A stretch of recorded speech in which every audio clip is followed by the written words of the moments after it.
Evelyn Carter tore the letter in half with both hands, right there on the train platform in front of God and every stranger in Pine Hollow, Montana, because she refused to cry alone. She had sold her mother's sewing machine to buy the ticket. She had packed 3 trunks for a life that no longer existed. She had crossed 11 states for a man who had already married someone else. The letter said 4 lines. 4 lines to end everything she had left. And then the paper fell from her fingers, and she had nothing. If this story already has your heart, subscribe to this channel right now, hit that notification bell, and drop the name of your city in the comments below. I want to see exactly how far this story has traveled. Every single comment means the world to me. Now stay with me, because what happens next on that platform is something nobody in Pine Hollow ever forgot. The 11:40 morning train from Billings had been 3 minutes late, and in those 3 minutes, Evelyn Carter had convinced herself that everything was going to be fine. She told herself the same thing she had been telling herself for the 11 days it took to cross the country, that Thomas Hale was a good man, that his letters were genuine, that the West was exactly what she needed, that a woman like her could still build something real out of whatever years she had left. She was 25 years old, and she had been treated like she was already used up. She had packed her mother's good china wrapped in her only winter shawl.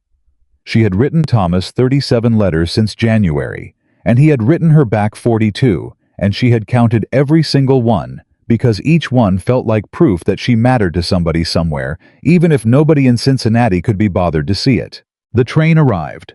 The platform flooded with noise and steam and reunions. Men embraced wives. Children grabbed at fathers.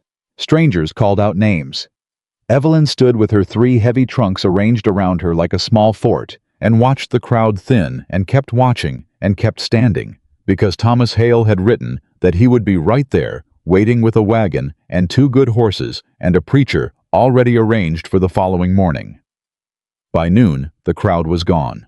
By 1 o'clock, the station master had asked her twice if she needed assistance, and she had said no both times with a smile that cost her more than she could afford. By 2 o'clock, a boy of about 12 came running across the platform with a sealed envelope in his hand, calling out her name in that flat, unhurried Montana drawl, and she pressed 2 coins into his palm before he had even finished speaking, because she was so desperate to believe the envelope contained an explanation she could survive.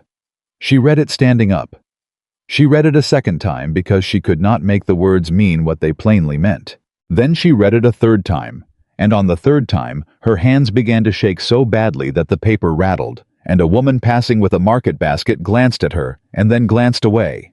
And that glance away was the moment Evelyn understood completely what kind of place she had come to. The letter was short. 4 sentences. Thomas Hale had met a woman from a prominent Billings family at the church social in April. The match had been considered advantageous by both families. He wished Evelyn well in her future endeavors. He regretted that the funds he had promised for her return passage were unavailable at this time. Unavailable at this time. Evelyn read that phrase 4 times separately, turning it over in her mind like a stone she could not put down, and then she did something she had not done since her father's funeral.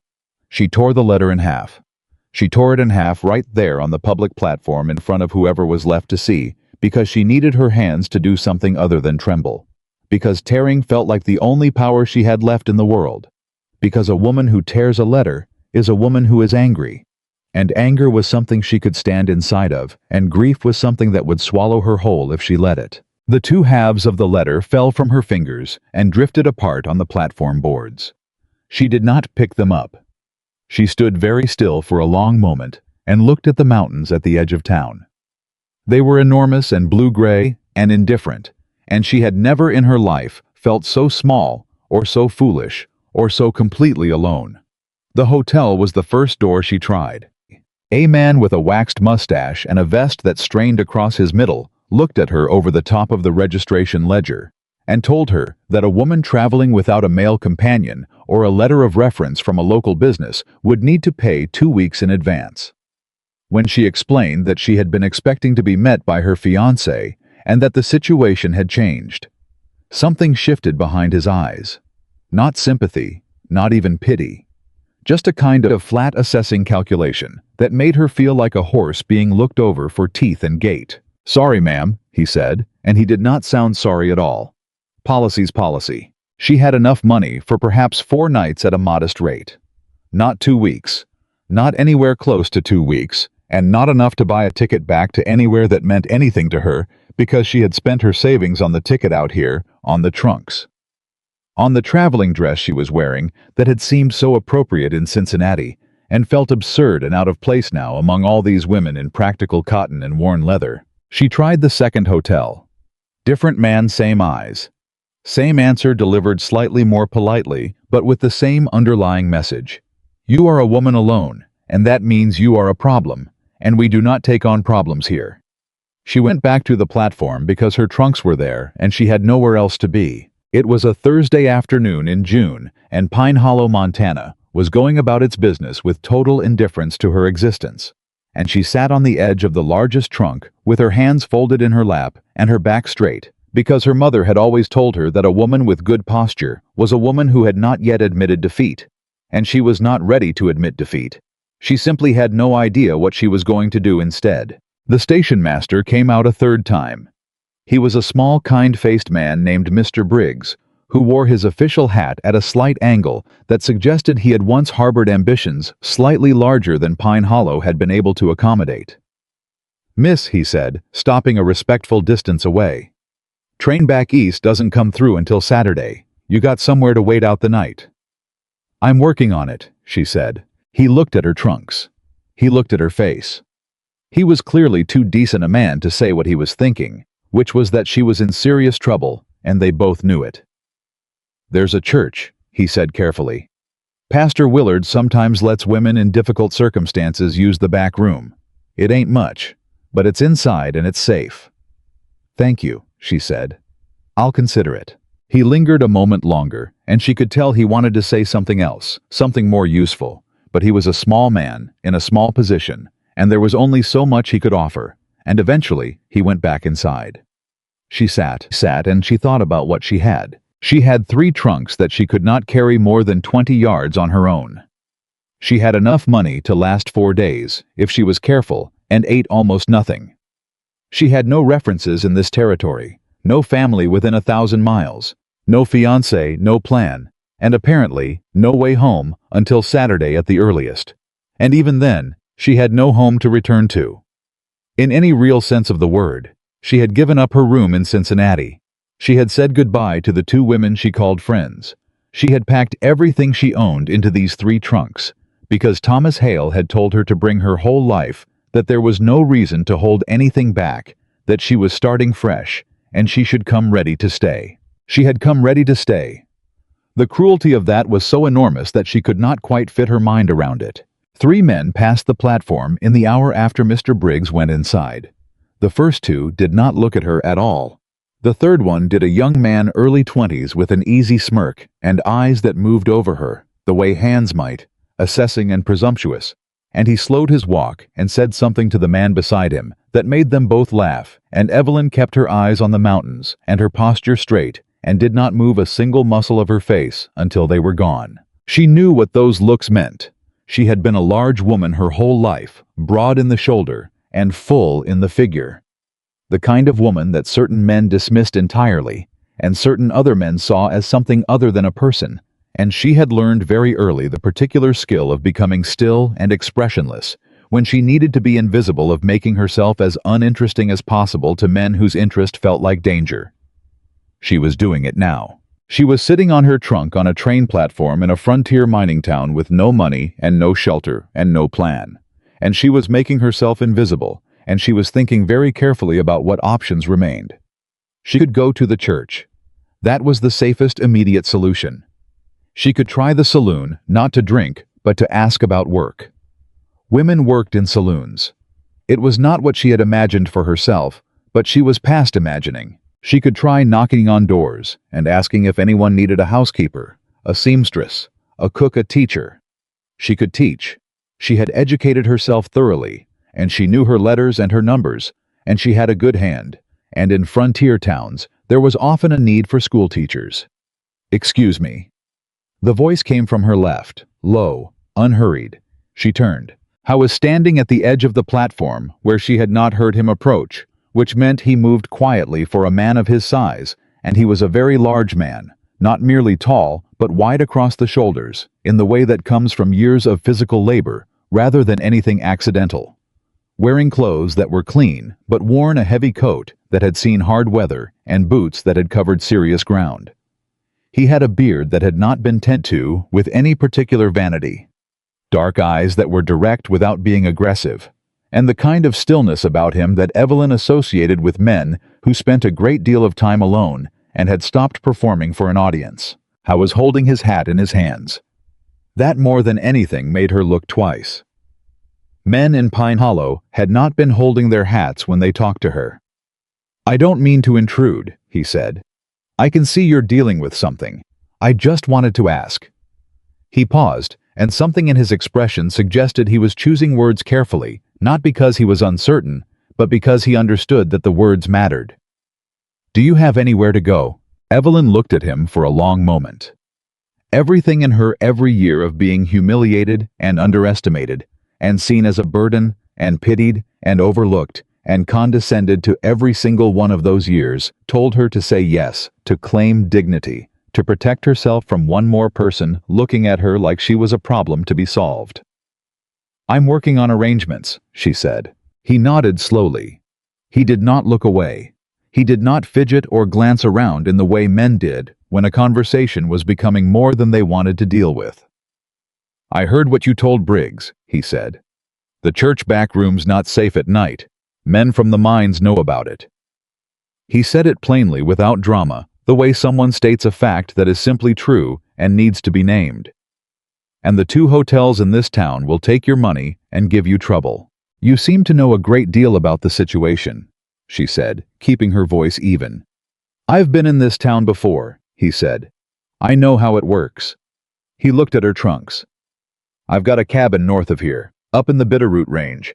It's not comfortable by any standard you're probably used to, but it's solid and it's private, and there's nobody there but me, and I'm telling you straight that my intentions are exactly what they appear to be, a roof and safety, and nothing more." Evelyn stared at him. "You're a stranger," she said. "Yes, ma'am?" "I don't know anything about you." "That's true. My name is Caleb Walker. I've got a trapping cabin up the North Ridge. I come into town 3-4 times a year for supplies. Ask Briggs, he knows me. Ask the man at the feed store name of Gunderson. They'll tell you I'm not somebody you need to be afraid of." He said this without pride or persuasion, just fact. "But I understand if you'd rather take your chances here. That's your right." He put his hat back on, started to turn. "Wait," she said. He stopped. Evelyn looked at Pine Hollow. She looked at the men who had laughed when they passed her. She looked at the hotel with its policy. She looked at the mountains at the north end of town that were enormous and cold and indifferent, and somehow right now more honest than anything she had encountered in this place since she stepped off the train. She thought about what Briggs had told her. She thought about what this man had told her without any performance, without any attempt to seem better than he was. She thought about the 4-line letter folded in halves on the platform boards behind her. "You said your name was Walker," she said. "Caleb Walker, yes ma'am. And you're offering shelter, only shelter." "Only shelter," he said. "You'll have your own space. I won't trouble you." She stood up from the trunk. She was a tall woman, and she stood to her full height, which was something she had learned to make herself smaller than rather than own, and she looked at him directly. "My name is Evelyn Carter," she said.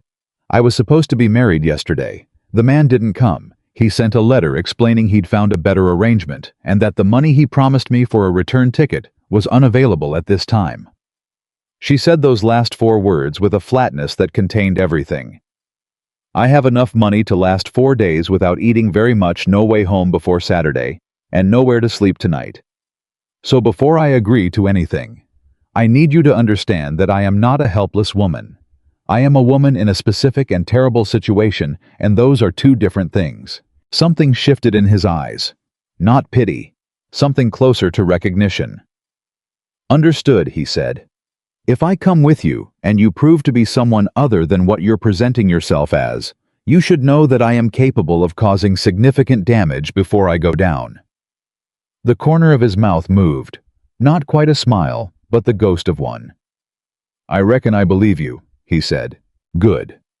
She reached down and lifted the handle of the smallest trunk. "This one I can manage. The other two you'll need to figure out." He picked up both of them at once. She watched that happen and did not say anything, but she filed it away. Not as something romantic or impressive, but simply as data, as information about what kind of man she might be dealing with. They walked off the platform without speaking. The few people left in the street watched them go, and she could feel the eyes, and she did not turn around. She kept her back straight and her chin level, and she walked beside a man she did not know. Toward mountains, she had never intended to see this close, and she told herself that this was not the end of something, but the beginning of something she did not have a name for yet. She would learn its name soon enough. The wagon Caleb had left hitched at the north end of town was practical and battered, and carried the particular smell of pine resin and hard weather. He loaded her trunks without ceremony and held out a hand to help her up to the seat, and she took it because refusing it would have been foolish rather than dignified, and she was done performing dignity for audiences that had not earned the right to watch. They left Pine Hollow headed north as the afternoon light began to angle toward the mountains, and nobody came out to say goodbye, and nobody watched them go with anything but curiosity or relief. And Evelyn sat on the wagon seat with her hands in her lap and watched the town she had traveled 11 days to reach disappear behind her without a single feeling of regret. She had one question she needed to ask. She waited until the town was fully behind them and the road had narrowed into a mountain track. "Mr. Walker," she said. "Caleb." Caleb. She tried the name once. It was a plain name. It suited him. "Why did you stop? You didn't know me." "You had no reason to." He was quiet for a moment. The horses moved steadily on the track, and the pine trees thickened on either side, enormous and dark, and smelling of cold and earth, and something resinous she could not name. "I was standing over by the feed store," he said finally. "I saw those two men walk past and laugh." He didn't elaborate. He didn't say what that meant to him, or why it moved him to act, but the way his jaw set when he said it told her everything. Man who laughs at a woman in trouble isn't someone I care to be standing near without doing something about it. Evelyn looked at the mountains ahead. "That's all," she said. "That's all." She believed him. That was the strange part. She believed him completely, and she had not believed anyone completely in a very long time. The road climbed. The air grew colder. The sky above the trees turned the color of pewter as the afternoon thinned out, and Evelyn Carter, who had come west to be somebody's wife, and ended up nobody's anything, sat on a wagon seat beside a silent mountain man, and felt for the first time since she'd torn that letter in half that she might just survive this after all. The cabin appeared when the last real light was still above the tree line, barely but enough to see it by. It was low and solid, built against a rock face that acted as a natural windbreak with a covered porch and a woodpile stacked higher than Evelyn's head.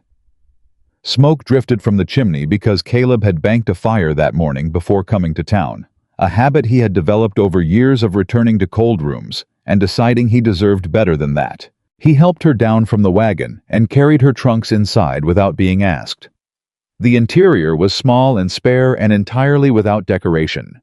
A table with 2 chairs, a cast-iron stove, a narrow rope, bed shelves along one wall holding tools and supplies, and 3 books whose spines she noted automatically because she always noticed books. "You take the bed," he said. "I'll sleep by the stove." "That's your bed," she said. "Yes, ma'am. And tonight it's yours." He said it without inflection, the way a man states an arrangement that is not up for discussion. "There's water in the bucket on the porch, washcloth on the peg by the door. I'll have food ready in about an hour." She looked around the small room. "Mr. Walker Caleb," she corrected herself. "You brought a stranger into your home and gave her your bed. You don't know me. I could be anyone." "You could be," he agreed. He was already at the stove adding wood, not looking at her.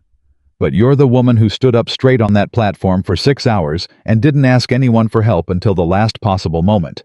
And that tells me something about who you are." Evelyn stood very still in the middle of the room. In Cincinnati, she had known men who spoke beautifully and meant nothing. She had known Thomas Hale for 8 months, through letters that were full of poetry and promises and not a single true thing. She had learned over 25 years of being a woman, the world found easy to dismiss, to be very, very suspicious of kind words. But Caleb Walker wasn't being kind. He was being accurate. And those were different things entirely. She sat down at the table. She was exhausted in a way that went past the physical, a deep-down wrung-out exhaustion that came from being strong for too long in too many directions at once. "I need you to understand," she said, "that this is not who I am, this situation. I'm not someone who needs to be taken in." He set a pot on the stove and turned to look at her. Then, and his expression was completely unreadable, but not unkind. "Ma'am," he said, "every person I've ever respected has been in a situation they didn't choose at some point. That doesn't tell me who you are. What tells me who you are is what you do while you're in it." She looked at the table surface. "What are those 3 books on your shelf?" she said, because she needed to talk about something else for a moment. He looked at the shelf without turning. "Shakespeare, a medical reference. And the Bible, though I use it more for pressing plants than reading." "Shakespeare," she said. "My mother's." "Which plays?" He was quiet for a moment. "The tragedies, mostly. She had a preference for people who suffered interestingly." Evelyn looked up at him. Something about that sentence, its honesty, its slight and entirely unintentional humor, reached her in a way she was not prepared for, and she laughed. It was a short, startled sound. Nothing like the careful, controlled laugh she had trained herself to produce in company, and she covered her mouth immediately because it surprised her. Caleb didn't make a thing of it. He just went back to the stove. "Dinner'll be ready shortly," he said. They ate venison stew and cornbread in near silence. But it was not an uncomfortable silence. It was the silence of 2 people who had both been alone for long enough that quiet felt more honest than talk. Afterward, Evelyn helped clean up without being asked, and Caleb accepted this without comment, which she appreciated more than she could say. When she climbed into the rope bed that night with 2 wool blankets and the sound of the fire settling in the stove, and the wind beginning to move through the high pines outside, she lay on her back and looked at the ceiling and thought about Thomas Hale's 4-line letter, and about the station master with his tilted hat, and about the men who had laughed. Then she thought about a man who had carried 2 heavy trunks in one hand and hadn't once used it to make her feel small. She did not cry. She had expected to cry once she was alone, but she discovered that the grief she had been bracing for had been replaced by something else. Not hope exactly, because she was too cautious for hope. Not after today, but something adjacent to it. Something like the moment before dawn, when the darkness begins to soften at the edges and you cannot yet see what's coming, but you know that something is. She was alive. She was warm. She was fed. She had survived the worst day of her life, and she was still herself inside of it. That was enough for tonight. Tomorrow, she would figure out the rest. Outside, the wind moved through the pines, and the fire spoke quietly in the stove, and Caleb Walker slept on the floor beside it, as he had said he would. And Evelyn Carter closed her eyes, and for the first time in months, maybe years, she did not spend the last minutes before sleep rehearsing all the ways she had failed to be enough. She simply slept. In the morning, she woke before him. That surprised her. She had expected a man who lived this close to the land to rise before the light. But he was still by the stove, wrapped in a heavy blanket, and she moved quietly so as not to wake him. She built the fire herself. She found the coffee and the pot and the water, and she made it the way she always made it, strong enough to stand a spoon in. And she sat at the table in the early gray light and looked out the single window at the mountains and drank her coffee and thought. She heard him wake when the coffee smell reached him, heard the shift of his breathing and the small movements of a man orienting himself. "There's coffee," she said without turning. A pause. "You made coffee. I found the things. I hope that was all right."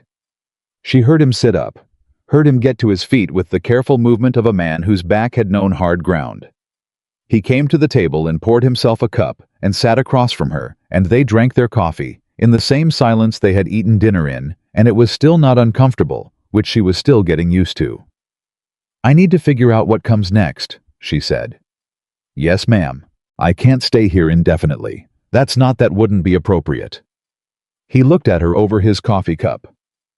"There's no one up here to tell you what's appropriate." "I know that. I'm telling myself." He was quiet. Then, "What do you want to do?"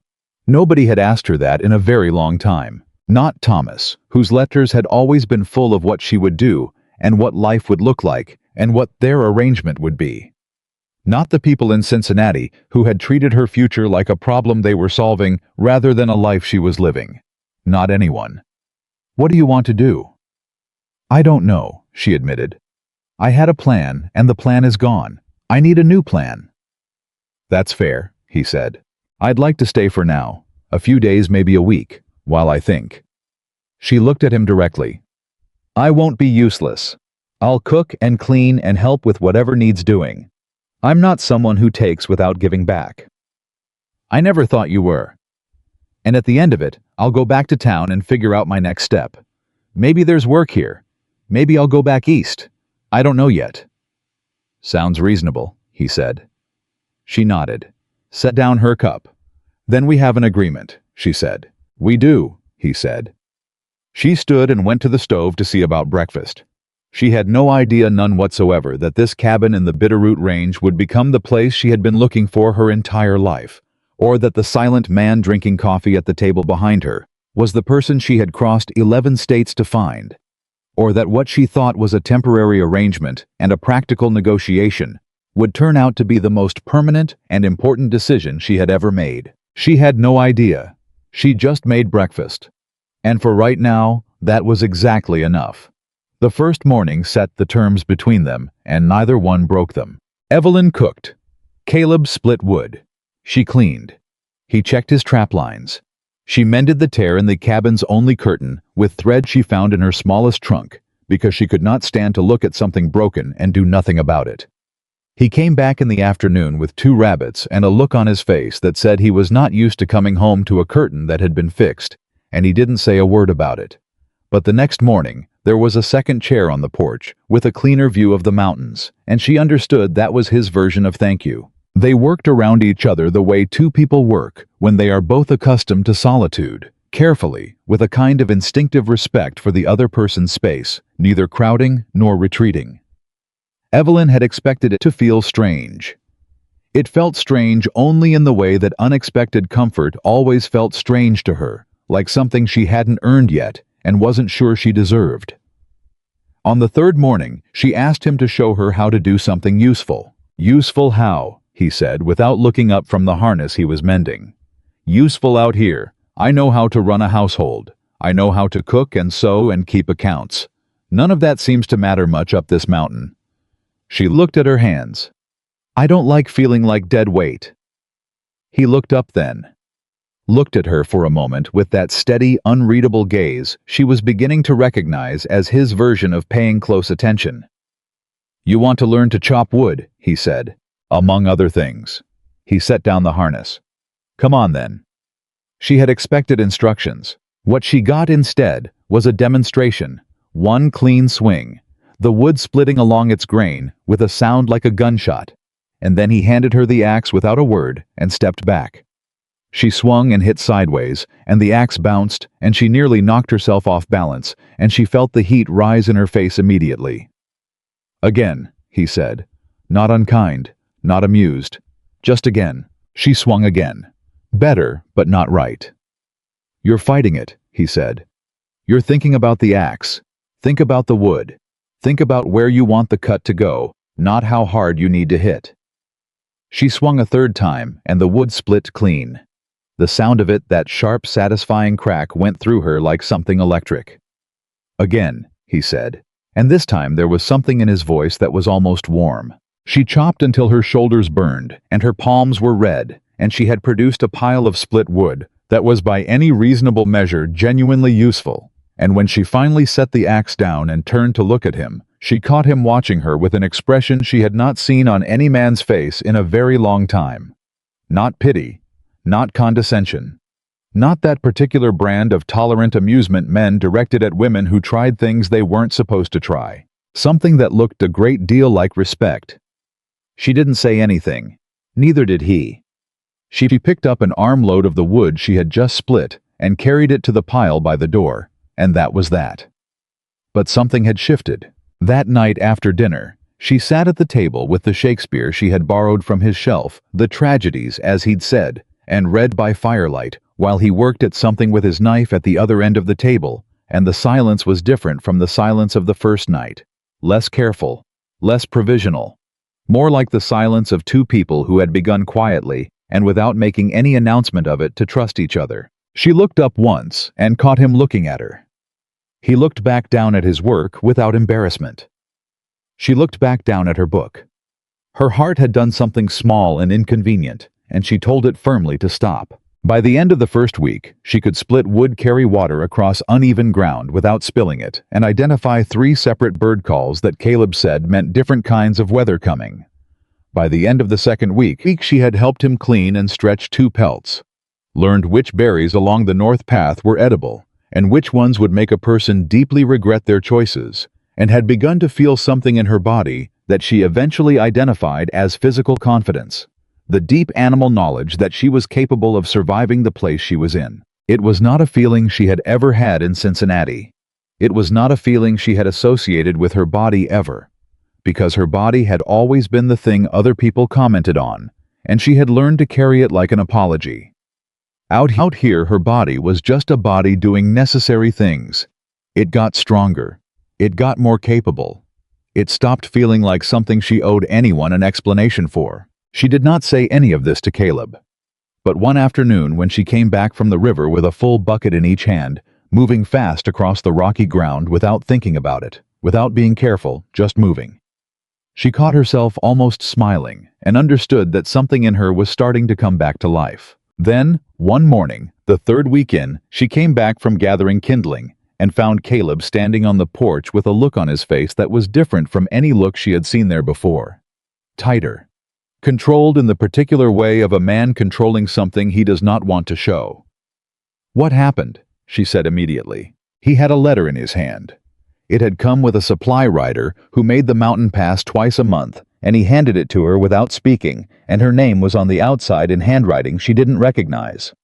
She opened it and read it standing on the porch and felt the blood leave her face. It was from the hotel man in Pine Hollow, the one with the waxed mustache.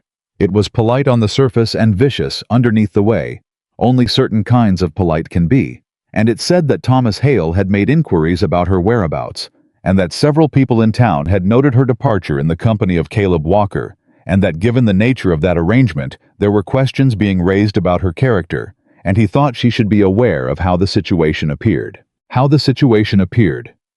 She folded the letter. She folded it very carefully, the way she had not folded Thomas's letter, and she held it in both hands for a moment. "He's asking about me," she said. "Appears so. He left me stranded with 4 lines of explanation, and now he's making inquiries about my character." "Appears so," Caleb said again, same tone. She looked at the folded letter. She looked at the mountains. She breathed. "What do people in town think?" she asked. Not because it would change anything she decided, but because she needed to know what she was dealing with. What people always think when a woman does something that doesn't fit what they expected. His voice was flat and honest. "Nothing good." She nodded once. "Does it matter to you," she said, "what they think? About this? About me being here?" He was quiet for a moment that stretched long enough to mean something. "No," he said. Then, "Does it matter to you what I think?" She looked at him. "Yes, actually." "Then I'll tell you what I think." He leaned against the porch post with his arms crossed, not defensive, just settled. "I think Thomas Hale is the small man who made a small choice and is now trying to make himself feel larger by making you smaller. And I think the people in town who are talking about your character aren't worth the spit it takes to say their names." Evelyn looked at him for a long moment. She tore the letter in half, dropped it off the porch edge. "All right," she said. "What's for breakfast?" Something moved across his face. Fast, almost caught, not quite a smile, but something that had learned to live in the same neighborhood as one. "Whatever you want to make," he said. She went inside. She made biscuits. She made them well the way her mother had taught her, with cold butter and a light hand, And she made enough for 2 days, and put the extra in the tin box that kept things from the mice, and when Caleb came in from checking the horses, they ate without speaking, and the letter was not mentioned again. But that evening after the dishes were done and the fire was settled, she sat on the porch in the second chair, the one he had put there in his wordless version of welcome. And she thought seriously for the first time about what she was actually doing here. She had told herself it was temporary. She had told herself she was gathering herself, making a plan, preparing for the next practical step. But she had been here 3 weeks now, and she had not made a plan, and when she tried to imagine going back down that mountain to Pine Hollow and buying a ticket and getting on a train east, something in her went utterly quiet and still. The way things go, still just before they refuse. She didn't want to go. That frightened her considerably more than anything else that had happened since she stepped off that train. She heard the door open behind her. Caleb came and stood at the porch rail looking north. "You're thinking loud," he said. "I'm allowed." "Didn't say you weren't." She pulled her shawl tighter. The evenings were getting cooler, the kind of cool that had teeth in it that said summer was already thinking about leaving. "Can I ask you something?" she said. "Go ahead." "Why are you up here alone?" She paused. "You don't have to answer. I'm asking because I'm trying to understand something, not because I'm prying." He was quiet long enough that she thought he wasn't going to answer. Then he came and sat in his chair and leaned forward with his elbows on his knees and looked at his hands. "I had people," he said. "Once. A partner in the trapping. A woman I thought I was going to marry." A pause. "I was 28. We had a plan. He took the money we'd saved together over 3 years, every cent, and she went with him. Left the same night. I came back from a week on the trap lines, and the cabin was empty." Evelyn said nothing. She didn't reach for his hand or make sounds of sympathy. She just listened, which was the thing he needed. "I stayed up here after that," he said. "It seemed easier. Fewer people. Fewer ways for things to go wrong." "Fewer ways for things to go right, too," she said before she could stop herself. He looked at her sideways. "Yeah," he said after a moment. "I reckon so." The fire inside shifted and settled, and sent a small pulse of warmth through the door. "Thomas wasn't the first," Evelyn said. She said it quietly, not looking for anything, just setting it down in the honest space the conversation had opened. "I mean, he was the most recent. But there was a man before him when I was 22. He wanted to court me, and then decided I wasn't presentable enough. Those were his words. Not pretty enough was what he meant, but presentable enough was what he said, as if that made it kinder." She smoothed a fold in her skirt. "And before that I was just the Carter girl who was too big and too much and too easy to laugh at. I learned to make myself quiet, take up less room." She looked at the dark outline of the mountains. "I got very good at it." Caleb was very still. "You don't seem quiet to me," he said at last. "I'm getting worse at it," she said. "Out here." Another silence. But it had weight in it this time. Substance, the way silences do, when two people have said true things and neither one is ready to say more. Then Caleb said quietly, "That's not worse." Evelyn looked at her hands. Her heart did the small inconvenient thing again. She told it again to stop. It did not stop. The weeks that followed moved differently. Not faster exactly, but fuller, denser, with small moments that she started to notice, and then couldn't stop noticing the way he always filled her coffee first. The way he would come back from the trap lines and tell her something. He'd seen a hawk taking a rabbit, a storm, building 2 ridges, over a strange track in the mud. He couldn't identify. Not because it was useful information, but because he wanted to tell someone, and she was there, and he had chosen her. The way he listened when she talked about books, actually listened following the argument, and asking questions that were sometimes so precise, they surprised her. She started telling him things.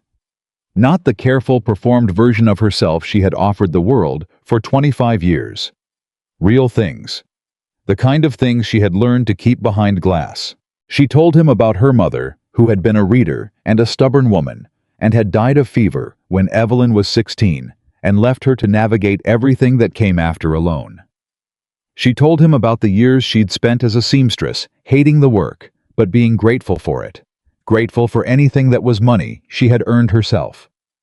She told him about Thomas's first letter, how she had read it so many times the paper went soft at the folds, and how she had known somewhere underneath the hoping that a man who wrote that beautifully about love might be a man who loved the letter more than the person he was writing to. "Why'd you come anyway?" Caleb asked one evening. "Because I was 33 days from 30, she said simply. "Because in Cincinnati, 30 is the age past which you don't get another chance. Not if you look like me." She met his eyes. "And because I was so tired of not trying. Even if it was wrong, at least I was trying." He looked at her for a long moment. "You are the least ordinary woman I have ever met," he said. She blinked. It was so direct, so entirely without preamble, that she didn't have a prepared response for it. "You don't know that many women," she said finally. "You live on a mountain." "That's true," he said, "but I've met enough." She looked away before he could see her face do what it was doing. Then everything cracked open on a Tuesday. She had walked the south path to gather wild herbs that Caleb used in the stew, something she had learned to do with increasing confidence, identifying plants the way he'd taught her by smell first, then by leaf shape, then by where they grew. She was coming back along the ridge when she heard voices below. Men's voices. Two of them moving up the north track with the particular purposeful energy of men who had been sent somewhere by somebody. She came around the far side of the cabin and found Caleb already on the porch, very still watching two riders come up the track. One of them she didn't recognize. The other one she recognized by his hat before she could see his face clearly. A particular style of high-crowned felt hat she had seen once in a daguerreotype included in a letter. Thomas Hale. Her stomach went cold, and then before the cold had fully landed hot, not with fear, not with grief, but with something closer to fury, which surprised her. She walked to the porch and stood beside Caleb, and did not look at him for reassurance, because she did not need it. Thomas Hale pulled his horse up at the foot of the porch steps. He was a handsome man, slender and well-dressed, with the kind of face that photographed well and expressed whatever it needed to express for maximum advantage. He looked at her with an expression. She read instantly. Relief at finding her here. And underneath the relief, something acquisitive, something that made her want to step back. She stepped forward instead. "Thomas," she said. "Evelyn." He removed his hat, smooth, practiced. "I'm very relieved to find you safe. I want you to know that I have been deeply troubled by what happened. The letter, I know how it must have seemed." "It seemed like 4 sentences," she said. "It seemed accurate." A small tightening around his mouth. "There were complications I couldn't anticipate, circumstances beyond my control. The woman from Billings." A pause. "Eleanor and I, it was a family arrangement. My father's business. Thomas." She said his name again, and it was not a greeting this time. "What are you doing here?" He looked at her. Then he looked at Caleb, and something shifted in his face assessment calculation, and then a particular brand of condescension that Evelyn had seen on men's faces when they looked at Caleb's worn clothes and his rough hands and his beard and decided they understood everything there was to know about him. "I came to offer you a way out of—" He gestured vaguely at the cabin, the mountain Caleb. "This." "What way out?" she said. "Eleanor's family has a cousin in Billings, a widower. Respectable man older needs someone to manage his household. I've spoken to him about your situation. He's willing to take you on as housekeeper. It's not what we planned, but it would give you a proper position somewhere safe." "A housekeeper," she said.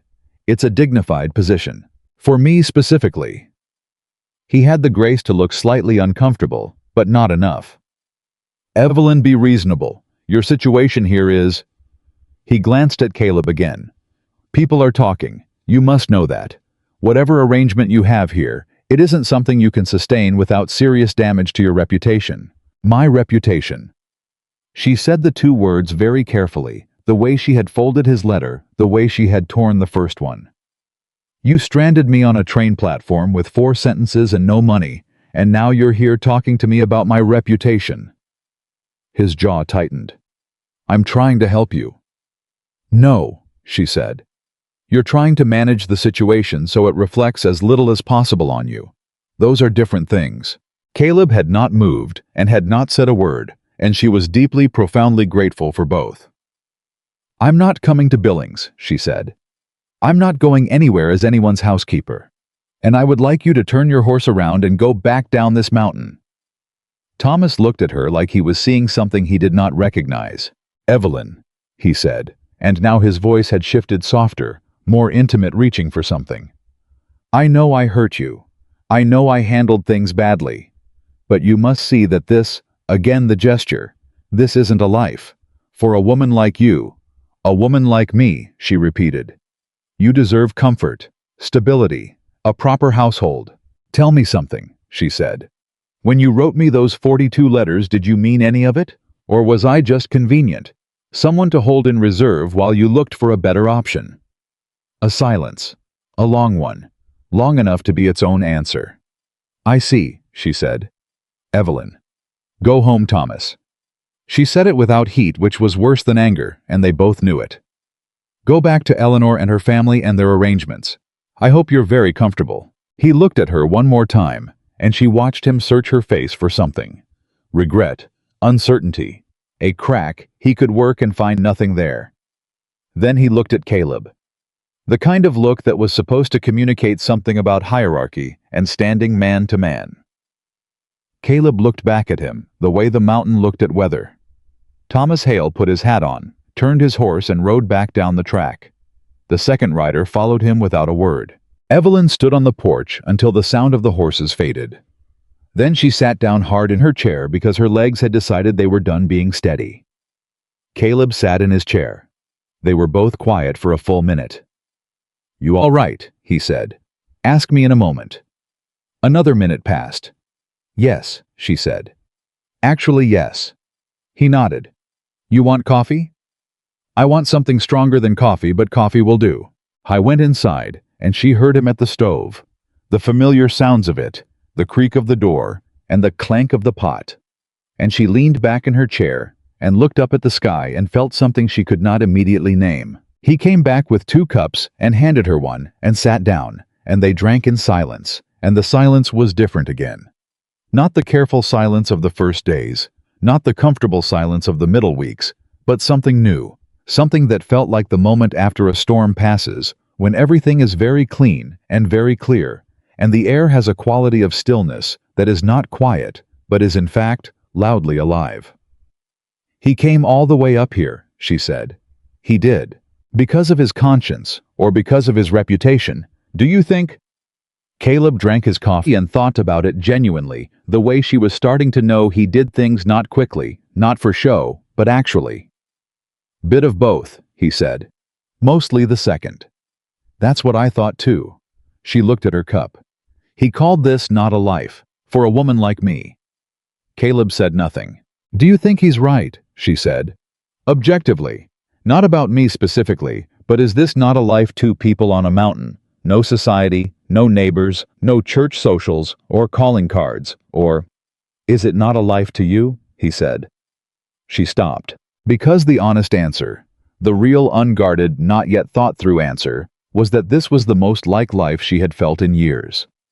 That every day on this mountain, she woke up knowing she would be needed and useful, and seen that she would learn something and do something that mattered, that nobody here was going to look at the space she occupied and find it excessive. But she didn't say that, because it was too much, because she was 25 years old, and she had been wrong about a man once already, and she was not prepared to be wrong again, especially not about this man, especially not here. I don't know yet," she said carefully. Caleb looked at the mountains.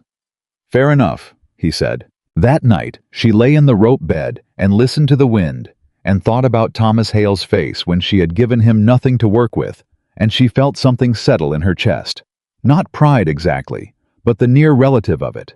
The deep animal satisfaction of having stood your ground in a way you never had before. She had been so afraid of being nothing. She was beginning to understand that she had never been nothing. She had simply been surrounded by people who needed her to believe it. The next morning, Caleb came in from the early rounds and put something on the table, without comment. A small bundle of wildflowers, mountain asters, purple and white, the kind that grew on the rocky outcrops above the cabin. Not a romantic gesture in any performed sense. Just something he had seen and picked the way he picked up an interesting stone or noticed a hawk because something in him had said she would want to see it. She stood looking at the flowers for a moment. Then she put them in the tin cup she used for drinking and set them in the middle of the table and went back to making breakfast. She was falling in love with him. She knew it the way you know the weather was changing, not because of one thing, but because of the accumulation of things, small and undeniable, settling into a pattern that only read one way. She also knew that she had no business doing it, that she was a woman in a complicated and temporary situation, that he had not said one word that could be fairly read as more than decency and basic human kindness, and that she was almost certainly composing a second disaster for herself on the same mountain where she was supposed to be recovering from the first. She told herself this firmly. Then she watched him drink his coffee and look at the flowers she'd put in the cup and look quickly away again. And something in that quick look, something that tried not to be seen and failed, reached her in a place she could not close off. She handed him his plate. "Thank you," she said, meaning the flowers. "Breakfast smells good," he said, meaning the same thing. They ate. The fire burned down and built back up, and the morning went on around them, and everything between them was still unnamed and unspoken and trembling at the edges of both of them, like a word that could not be taken back, and neither one of them said it, and somehow that restraint that shared and careful not saying felt more intimate than anything she had ever known. Outside. The first real cold of the season was moving down from the high peaks, slow and absolute, the way change comes when it means to stay. Neither of them spoke of it, but they both felt it in the air, in the particular quality of the light, in the way the morning smelled of what was coming. The mountain was shifting, and so were they. The cold came in the night, the way it always did at that elevation, not gradually, not with warning, but all at once, like a decision that had been made somewhere above the tree line and simply arrived. Evelyn woke to frost on the inside of the window glass, and Caleb already gone from his place by the stove and the fire banked low, and the particular quality of silence that meant serious weather had moved in overnight. She rebuilt the fire with the wood stacked beside the door and stood close to it with both hands out, until feeling came back to her fingers, and then she went to work making breakfast, because that was what she did. Now, that was the shape her mornings had taken, and she was startled to realize how completely she had stopped thinking of it as temporary. She heard him on the porch before the door opened.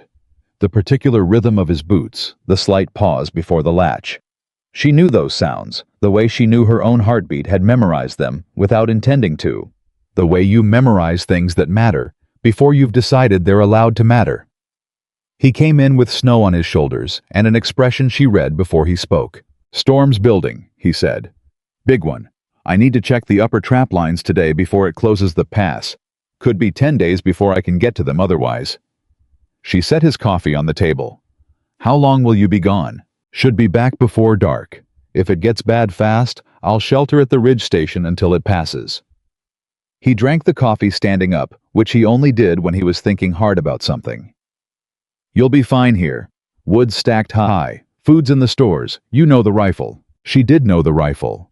He had taught her 3 weeks ago, standing behind her on the south clearing with his arms bracketing hers, adjusting her grip without making it into anything other than instruction. Though her whole body had been acutely aware of how close he was, and she had missed the first shot entirely because of it, and hit the second one clean because she had forced herself to focus. "I'll be fine," she said. He looked at her in that particular way he had, steady, direct, not performing anything. "I know," he said. He left before she finished her breakfast. She watched him go from the window, not the frost-covered one. She had cleared a small circle on the porch side glass and watched until the trees took him, and then she turned back to the room and the fire and the day ahead of her, and thought very clearly, and without flinching, "I am going to be in serious trouble if he doesn't come back." Not just practically. She meant something else entirely, and she knew it. She spent the morning the way she had learned to spend mornings when he was on the lines. Productive, deliberately busy. The kind of work that keeps your hands occupied and your mind from circling. She checked the food stores and organized them by what would run low first. She mended a split in one of the pack saddles using the awl and waxed thread from the tool shelf. She read 20 pages of the Shakespeare and found herself unable to tell anyone afterward what had happened in them, because she had read the same paragraph 6 times while thinking about wildflowers in a tin cup. By noon the sky had gone, the color of iron, and the wind had come down from the upper peaks with its teeth showing. By 2 o'clock the snow had started. By 3 it was falling hard enough that she could not see the tree line from the porch, and Caleb had not come back. She told herself this was fine. He had said he might shelter at the ridge station. He knew this mountain the way she knew her own hands. He had been navigating this terrain for 9 years. He was not a man who made careless decisions. She put more wood on the fire and went back to the Shakespeare and read the same paragraph 4 more times. At 4 o'clock, with the light already failing fast and the snow coming sideways now, with real violence, she heard something on the porch, not the rhythm of his boots. Something wrong. Something dragging. She was at the door before the knock came. One impact heavy. Not a knock so much as a weight falling against wood, and she pulled it open, and he was there holding the door frame with both hands, one leg taking no weight, his face the color of old ash. "Caleb, I'm all right," he said, which was so obviously untrue that she almost laughed. She got her shoulder under his arm before he could argue and walked him inside, and he let her, which told her more about how bad it was than the leg or the color of his face. "Sit," she said. "I just need a—" "Sit down, Caleb." He sat. She went for the lantern and brought it close and looked at his leg and felt her stomach clench, but kept her face neutral because he was watching her expression to calibrate how worried he was allowed to be. "Tell me what happened." "Deadfall." He said it with the flatness of a man who is furious at himself. "Tree came down. I heard it and moved, but not fast enough.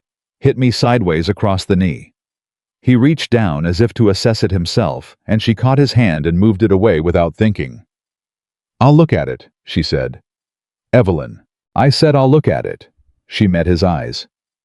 "You taught me that the mountain only cares if you can stand back up. Well, right now you can't stand, so you are going to let me look at your leg."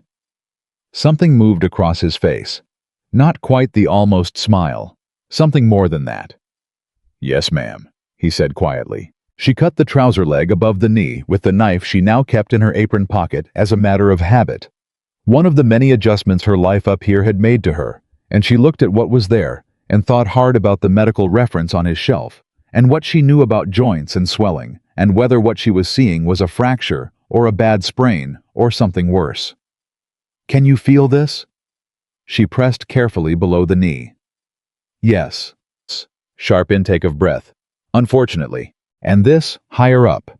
Yes." "Move your foot for me." He did slowly with visible effort. "It's not broken," she said. "I think. The joint's badly damaged. You need it bound and elevated, and you need to stay off it." She looked up at him. "For several days at minimum." He looked back at her with the expression of a man hearing a sentence. "The upper lines. The upper lines will have to wait. Evelyn, there are animals in those traps. I can't leave them. You can't walk. I can, Caleb." She said his name the same way he said hers when he meant something absolutely. "You cannot walk. I just watched you fall against my door. You are not going back out in this storm on a leg that won't hold you." She held his gaze until he stopped trying to argue with it. "Tell me where the upper lines are." He went very still. "Tell me where they are," she said again. "I'll go." "You are not going out in this storm. The storm will pass. You said so yourself. The bad part is overnight clears by morning. Tell me where the lines are, and I'll go at first light." "Evelyn, those trails are not—" "Tell me if they're dangerous," she said. "Actually dangerous. Not just hard." A silence. "There's one stretch near the ridge where the footing's bad when there's ice," he said at last. "Tell me how to read the ice." Another silence longer, and she could see him doing the internal accounting of it, her capability against the risk. What he knew about her against what he was afraid of, the real danger against the imagined danger of letting her. "You avoid anything that looks solid," he said finally. "Solid is deceptive up there. You want the dull surface, not the bright one." "All right. And you take the rope from the supply peg. You tie yourself to the marked trees on the ridge approach. I left red cloth on them." "All right." He looked at her for a long moment. "I hate this," he said. "I know," she said. "Let me bind that knee." She used 2 of her petticoat strips for binding because they were the right width, and she was not sentimental about petticoats anymore. And she worked carefully and listened to his breathing to gauge when she was causing pain and adjusted her pressure accordingly. He was quiet through most of it, which cost him something she could tell, and she did not draw attention to his quietness. When she was done, she got him settled on the bed, which he tried to object to, and she overrode entirely, and she put the extra blanket over him and rebuilt the fire to a proper height and made broth from the bones she had been saving. He watched her move around the small room. "You're very calm," he said. "I am extremely not calm," she said. "But calm is what's useful right now, so calm is what you get." He was quiet. "Evelyn." I don't have people," he said. "I told you that. It's been 9 years since I had anyone who—" He stopped, started again. "I'm not used to someone being here," she said. "Taking care of things," he said, "knowing what to do." She brought the broth to the bedside and held it out. "Drink this," she said. "Then sleep. I'll be here when you wake up." He took the broth. He drank it. He took the broth. He drank it. He looked at her over the rim of the cup with an expression she was not equipped to look at directly for very long. "I know," he said finally, like it was an answer to something she hadn't said out loud. She went to the chair by the stove and picked up the Shakespeare and opened it and stared at the same paragraph for the 15th time. The storm howled outside all night. She did not sleep. She kept the fire checked on him twice. He ran a slight fever by midnight that frightened her more than she showed, and she put a damp cloth on his forehead and sat beside him until his breathing settled back to normal, and then she went back to her chair and waited for dawn. She thought about 9 years alone on a mountain. She thought about a young man of 28 who had trusted 2 people completely and had both of them take everything and leave in the same night. She thought about how long a wound like that took to scar over, and whether scar tissue was the same thing as healing, and whether 9 years of keeping everyone at a distance had protected him, or simply prolonged the bleeding. She thought about herself at 22. Hearing the word presentable, and understanding what it meant about what she was worth in the eyes of a man who could not see past her body. She thought about the fact that Caleb Walker had never once, not in 5 weeks of close proximity, and shared work and long silences and longer conversations, looked at her body as though it were a problem. She thought about wildflowers in a tin cup. Dawn came gray and brittle, and the storm had passed, the way he said it would, leaving everything buried and blindingly white and very, very cold. She was already in her warmest clothes when he woke up. "You're going," he said. Not a question. "I'm going." She checked the rope she had coiled the night before. "Tell me the line order again. I want to hear it from you fresh," he told her. She listened carefully and asked 2 questions, and he answered them, and she could see it in his face, the frustration of being the one in the bed, and underneath it, something else. Something that watched her prepare with an attention that had nothing practical in it. "Evelyn." He said it when she had her hand on the door. She turned. "Be careful," he said. Just those 2 words. But the way he said them, the specific weight he put on them, the particular quality of his voice, which was not the voice he used for practical information, told her something she had been trying not to know for 5 weeks. "I will," she said. She went out into the white. The cold hit her like a physical thing. She moved because moving was the only answer to cold, and she found the trail markers under the snow by the patterns Caleb had described. And she moved up the mountain with the rope coiled over her shoulder, and her breath coming in clouds, and her whole body focused on the ground in front of her feet. She did not let herself think about anything except the next step. At the ridge approach, she found the red-flagged trees, and she tied herself the way he had said, and she crossed the ice stretch with her weight spread, and her eyes reading the surface, the way he had taught her. Dull, not bright. Dull is safe, and her heart was going very fast, and she did not stop. She cleared the upper lines. She did what needed to be done with the same steady deliberateness she had brought to every new skill on this mountain. The same "I have never done this before, and I am doing it." Anyway, that had become, she realized, the governing principle of her life since she tore that letter in half on the Pine Hollow platform. On the way back down at the place where the trail widened and the worst of the footing was behind her, she stopped for a moment. She was on the side of a mountain in Montana in November alone, having just done something she would have found unimaginable 4 months ago. Her hands were cold despite her gloves. Her legs were tired. Her face was raw from the wind. She felt absolutely, completely alive. She got back to the cabin by early afternoon. Caleb was sitting up in the bed with the medical reference book open on his knee, which she chose to interpret as a good sign regarding his mental state. "Lines are clear," she said, hanging the rope back on its peg. He looked at her, then at the rope, then at her again. "All of them," he said. "All of them." She peeled off her outer layer. "The ice on the ridge approach is exactly as you described. The red flags were easy to find. You were right about the dull surface." He was quiet for a moment. "You crossed the ridge approach," he said. "You told me how." "Evelyn." Something in his voice had shifted. "That's a lot of people who've lived up here for years won't cross that approach in fresh snow." "Well," she said, "I didn't know that before I went, so it didn't frighten me as much as it probably should have." He made a sound she had not heard from him before, a short, startled sound that took her a moment to identify as a laugh. A real one, not the almost version. It reached her somewhere deep in her chest. "Sit down," he said. "You need to eat something." "I need to make something first."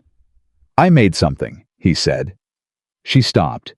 He gestured toward the stove where a pot sat with its lid slightly ajar, steam rising from the gap.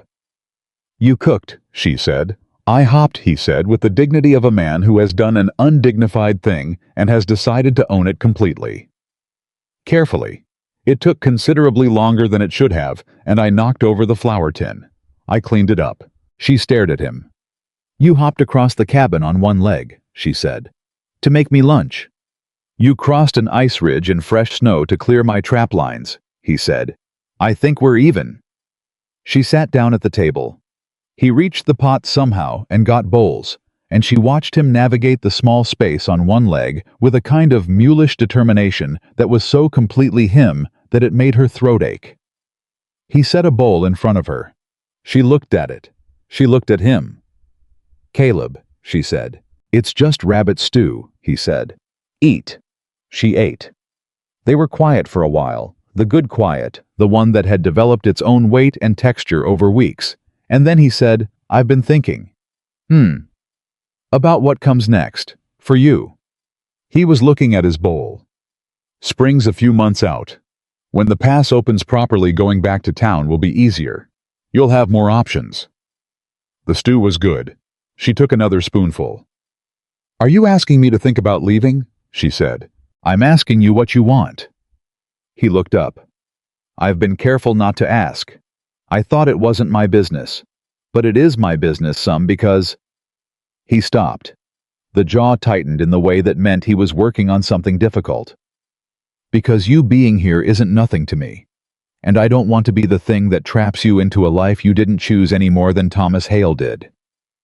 There it was. She put her spoon down. "Thomas Hale chose for me," she said. "Without asking. Without caring what I wanted. You are asking." She met his eyes directly. "Those are not the same thing." "I know, but I need you to understand." He put his own spoon down. "This is not an easy life. You know that now you've lived it. It's isolated, and it's hard, and it doesn't get easier in winter. Most women, any woman with other options." "Caleb." She said his name with everything she had learned to put in it. "Stop telling me what most women would do." He stopped. "I am not most women," she said. "I have never in my life been described as most women, and up here for the first time that feels like exactly what I am, instead of a problem with me." She held his gaze. "So I would appreciate it if you would ask me what I want, directly, without the part where you tell me what I should want." A long silence, a real one with weight in every second of it. "What do you want?" he said. She thought about the ridge approach in fresh snow. She thought about her hands on an axe and the crack of wood splitting clean. She thought about coffee made for two and a tin cup full of mountain asters and 20 pages of Shakespeare she had read while thinking about something else entirely. She thought about being 25 years old and having been told in 100 different ways that she was too much of some things and not enough of others. She thought about the first morning when she woke before him and built the fire and how right it had felt to hand him a cup that she had made. "I want to stay," she said, "if you're asking." The silence that followed was different from every silence that had come before it. It was not comfortable or careful or weighted. It was simply full, the way a room is full when something that was missing has finally arrived. "I'm asking," he said, and that was all he said. But the way he said it, the low certainty of it, the absolute lack of performance or persuasion, just those two plain words from a man who did not say things he didn't mean, reached her in every place she had kept closed for 25 years. She picked up her spoon. He picked up his. They finished their lunch. Outside, the snow went on covering the mountain in its patient, indifferent way, and the fire burned, and neither of them said anything more about it, because some things once said don't need elaboration.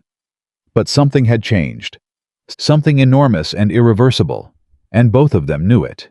3 days later, when his knee had improved enough that he was moving around the cabin with a walking stick cut from the ash tree by the door, which she had cut for him cleanly with the hand axe, a rider came up the south track in the late morning. Not Thomas Hale this time.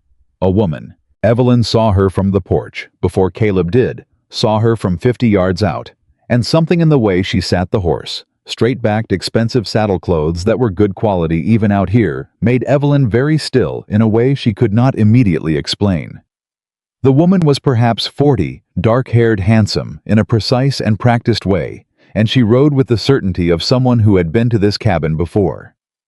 Caleb came to the door behind her. She heard him go still, too. "Who is that?" Evelyn said. A pause. One beat too long. "Her name is Margaret Holt," he said. "She owns the Holt Ranch at the base of the North Ridge." Evelyn waited. "She's the woman," he said. "From before. The one I told you about." Everything in Evelyn went very quiet. Not the comfortable quiet, the other kind. Margaret Holt pulled up at the porch steps and looked at Caleb with an expression that had years in it, complicated years, years with debts on both sides. And then she looked at Evelyn with an expression that was perfectly carefully neutral, which was its own kind of statement. "Caleb," she said. Her voice was low, warm, practiced. "I heard you were hurt. I came to see if you needed anything." "I'm fine," he said. "Margaret, this is Evelyn Carter. She's been staying here since June." Margaret Holt looked at Evelyn for a moment that lasted slightly longer than polite. "Miss Carter," she said. "Mrs. Holt," Evelyn said, because she had noticed the ring. "It's Widow Holt now," the woman said. "Henry passed 2 years ago." She said it without particular grief, which told its own story. Then she looked back at Caleb. "I wanted to speak to you if you have a moment." "I've got a moment," he said. "Come in." Evelyn stepped to the side and watched the woman who had taken everything from Caleb Walker 9 years ago dismount her horse and walk into his cabin like she knew the way. Which she did, because she had been here before. Many times. Evelyn stood in the cold for a moment.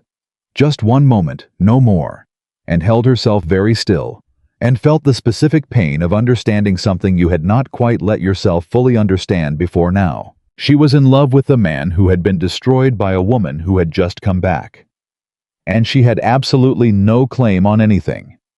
She went inside. She put the kettle on because her hands needed something to do, and because she had learned on this mountain that what you do when you don't know what to feel is you do the next useful thing. Margaret Holt sat across from Caleb at the table. Evelyn stood at the stove and listened to everything she did not want to hear. The kettle was the loudest thing in the room. Evelyn kept her back to the table and her hands on the stove handle and her face arranged into something that did not show what was happening underneath it, which was a skill she had spent 25 years perfecting and had hoped up here on this mountain she was beginning to need less. Margaret Holt had a voice that carried without trying to. Low and certain, the kind of voice that assumed it would be listened to because it always had been. I heard about the leg from the Gunderson boy, she was saying. He came through the South Pass yesterday with supplies. Said you'd taken a bad fall. It's mending, Caleb said. His voice was flat in the particular way it went flat when he was being careful. I'm glad to hear it. A pause. Caleb, I want to talk to you about the North grazing rights. Henry left the deed arrangements complicated. My lawyer in Billings says there's a boundary question that involves your upper acreage, and I'd rather settle it between us than let lawyers run it into the ground. Evelyn heard the practical shape of it and felt something in her chest unclench by approximately 1 degree. Business. She had come about land. But then Margaret said quieter, I also wanted to see you. It's been a long time. The 1 degree closed back up. Caleb said nothing for a moment. Then, it has. I know we didn't part well. No, he said. We didn't. Another pause, and Evelyn could feel the weight of 9 years sitting in it. All the things that had happened and been done and could not be undone. And she focused on the kettle and thought about being small and still and invisible. The old skill, the one she had been getting worse at. I made mistakes, Margaret said. Significant ones. I was young and foolish and James was... She stopped. That doesn't excuse it. I know it doesn't. I just want you to know that I am aware of what I did, and I am... Margaret. Caleb said her name quietly, and it stopped her. What do you want specifically? A silence. I want to know if there's a possibility of... She seemed to choose her next word with unusual care. Conversation. Between us. Going forward. Evelyn picked up the kettle and poured water into the 3 cups she had set out because her hands needed to keep doing something, or she was going to do something with them she would regret. She brought the cups to the table. She set one in front of Margaret Holt without looking at her directly. She set one in front of Caleb. She took hers back to the stove. Thank you, Miss Carter, Margaret said. Of course, Evelyn said, and her voice was perfectly level, which she considered one of her finer achievements. Caleb was looking at her. She could feel it. She did not look back. The boundary question is legitimate, Caleb said to Margaret. I'm willing to talk through it. The other question. A pause. I need you to understand that things are different now. Another silence. Longer. I can see that, Margaret said. Evelyn drank her tea. The conversation that followed was purely practical. Acreage and deed language and water rights, and the particular legal tangle that Henry Holt's death had left behind, and Evelyn listened without appearing to listen and thought carefully about what she had just heard. Things are different now. He had said it to Margaret Holt about Evelyn Carter without using Evelyn Carter's name.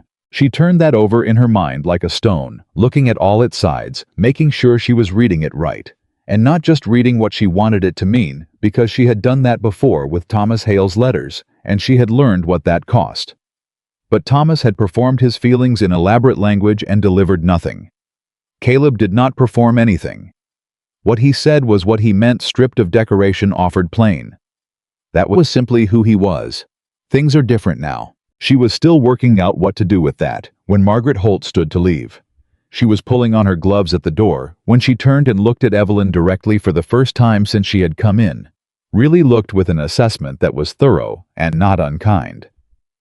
Miss Carter, she said, have you been up here all winter? Since June, Evelyn said. In this cabin? Yes. Margaret looked at her for another moment. Something shifted in her expression. Something complicated that had regret in it, and recognition, and possibly something close to respect. He's a good man, she said. Not to wound. Just as facts stated simply, like a debt being named. I didn't know that when it mattered. You seem like someone who does. Evelyn met her eyes. I know exactly what kind of man he is, she said. Margaret Holt nodded once. She said goodbye to Caleb with a kind of careful formality that told its own whole story, and then she was gone, and the door closed, and the cabin was very quiet. Caleb was looking at his cup. Evelyn was looking at the door. Well, she said. Yeah, he said. She brought the kettle back to the stove. Are you all right? I'm fine. Caleb. He looked up. I'm fine, he said again, And this time she believed it, because she could read the difference, now had learned to read it over months of close proximity between fine, that was a cover, and fine that was simply true. "She's not wrong," he said. "About the boundary question. It's a legitimate issue." "I'm sure it is. And she's not wrong about making mistakes when she was young." "People generally aren't," Evelyn said. "Wrong about that." He looked at her for a moment. "You're very calm." "I keep hearing that." "You were standing at that stove for 40 minutes, not being calm," he said. She turned. He was watching her with that steady, direct look that missed absolutely nothing, and she felt the heat in her face and did not try to hide it. "No," she admitted. "I wasn't." "I know." He said it gently. "I wanted you to know I noticed." She set the kettle down. "What did you want me to do? Make a scene in front of a woman you have history with?" "I wanted you to do exactly what you did," he said. "I just also wanted you to know it wasn't nothing. Her coming here, what she said." He held her gaze. "And what I said back." The fire shifted and settled. "Things are different now," Evelyn said carefully, testing the weight of it. "Yes," he said. Simply. "Absolutely." She looked at her hands. "I don't know how to do this," she said. "I want to be clear about that. I know how to work and survive and be useful. I do not know how to—" She stopped. "I was told for a long time that I wasn't someone men wanted. Not really. Not for keeps. And I believed it. It became part of how I understood myself." She looked at him. "So when something contradicts that, I don't trust my own reading of it. I assume I'm wrong." "You're not wrong." "Wrong," he said. "You don't know what I'm reading." "I have some idea," he said.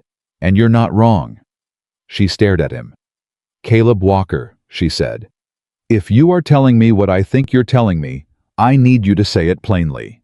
Because I have made one catastrophic assumption about a man's intentions in the last 6 months, and I am not inclined to make another." He looked at her for a long moment.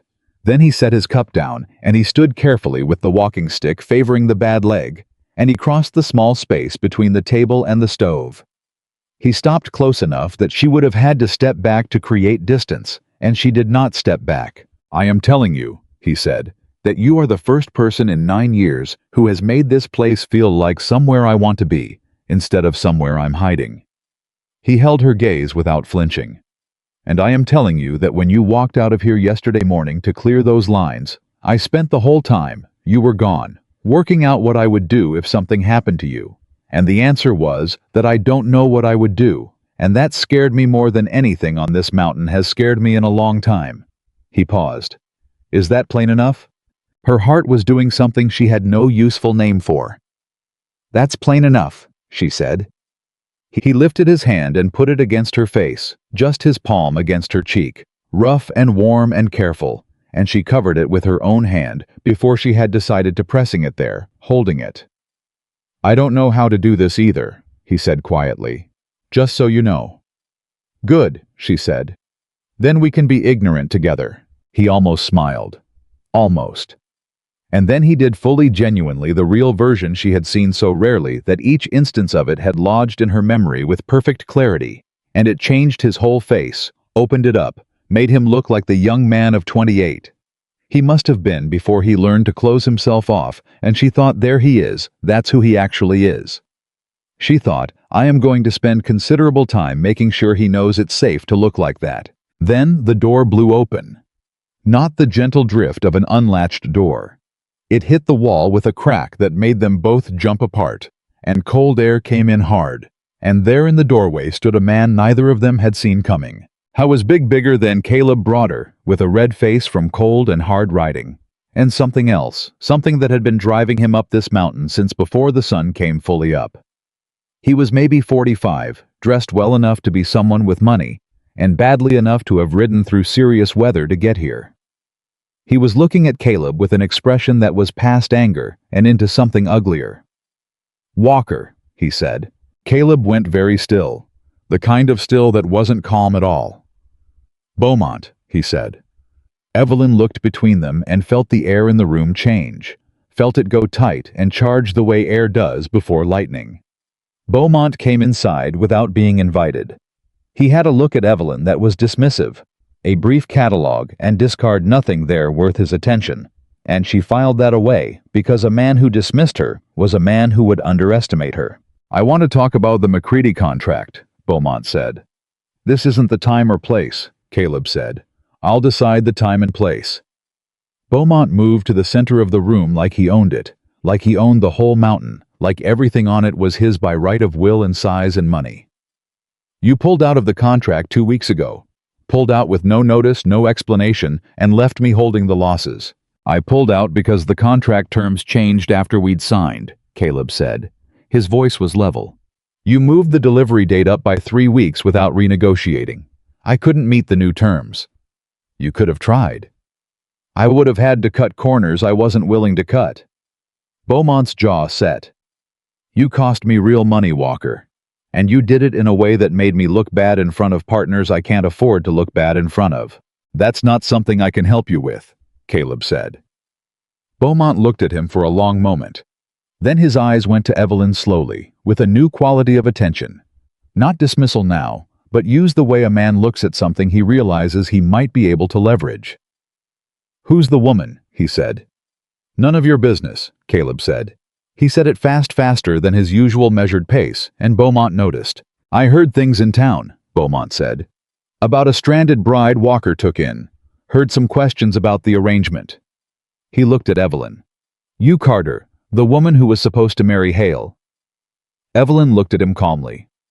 "I am. Hale's got a cousin on the town council," Beaumont said.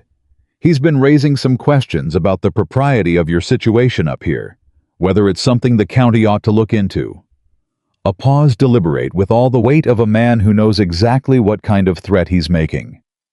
A woman living alone with a man she's not married to. In some counties, that's still something sheriffs take an interest in. The room went absolutely still. Evelyn felt something cold move through her.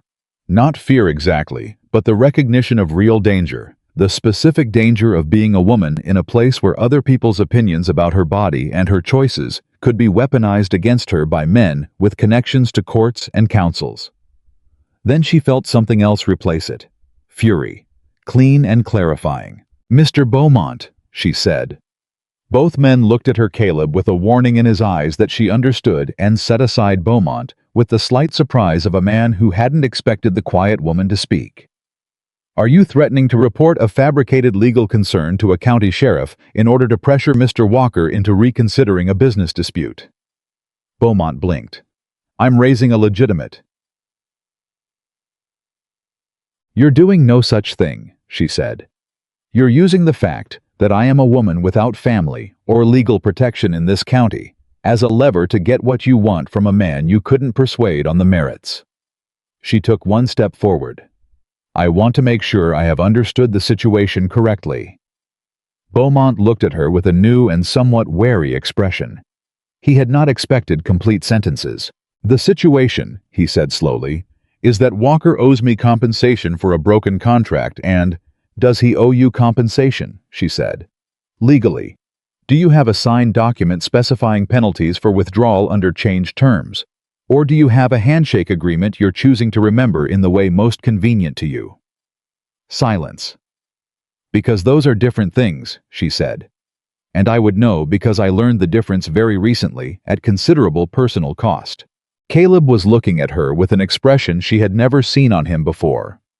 Beaumont was looking at her with an expression she recognized from Cincinnati, the face of a man who has decided he is dealing with someone more difficult than he calculated. "The contract issue is between me and Walker," Beaumont said, recalibrating. "Then I suggest you discuss it with Walker in legal terms through proper channels," Evelyn said. "And leave my name and my living situation out of a conversation it has nothing to do with." Beaumont looked at Caleb. Caleb looked back at him with the expression of a man who is choosing very deliberately to let someone else handle something because they are handling it better than he would. "I'll be in town through the end of the week," Beaumont said at last. "Walker, if you want to settle this like men." "I'll come down when my knee allows," Caleb said. "We'll talk through the contract. If I owe you something by the terms of what we signed, I'll pay it. If I don't, I won't." Beaumont held his gaze for another moment. Then he looked at Evelyn one more time, a different look than before. Not dismissal, not threat, something closer to reluctant reassessment. He left without another word. The door swung shut behind him. The cold air dispersed. The fire popped once. Evelyn let out a breath she had been holding for the last 3 minutes. "Evelyn," Caleb said. "I know," she said. "I know it probably would have been smarter to stay quiet and let you handle it." "That is not what I was going to say." She turned. I was looking at her with that expression again, the one she had first seen at the woodpile that she had been so careful not to read too much into, except she knew now she hadn't been misreading it at all. "I was going to say," he said, "that you are the most remarkable person I have ever met." She stared at him. "On a mountain," she said. "Off a mountain too," he said. "By any measure." She felt her face doing things she had no control over, and she covered it briefly with one hand, and then put her hand down, because she was not going to hide from a compliment from this man, not after 25 years of being told she didn't deserve them. "He's going to cause problems," she said, getting herself back to practical ground. "Probably," Caleb agreed. "The cousin on the town council. I know Hale's cousin. He's a small man with small ambitions. He's not going to go to the sheriff about something he can't prove is illegal because it isn't." He paused. "But he'll talk. And talking can do damage." "I know," she said. "I've been talked about my whole life. It never stopped me from doing anything worth doing." He nodded slowly. "What do you want to do about Beaumont?" she said.